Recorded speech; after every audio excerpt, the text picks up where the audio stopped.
2004 2005 شفت المنظر اللي هيحصل النهارده، فرحت باعت جواب للرئيس. قلت له انا يعني خايف من ايام جايه،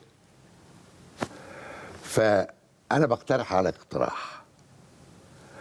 المسرح عليه زباله كتير، بدأ من زباله يعني زباله كتير، يا ريتك تنظف هذه الزباله وتجيب عمر سليمان تعمله نائب رئيس جمهوريه.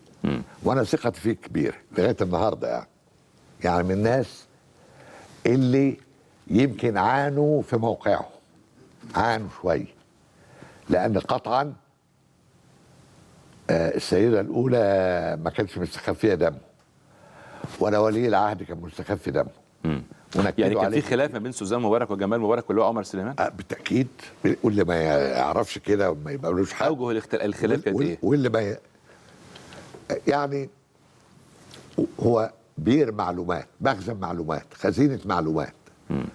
شايف حاجات كتير، وبقدر ما تسمح الظروف كان بيقول ولي الامر.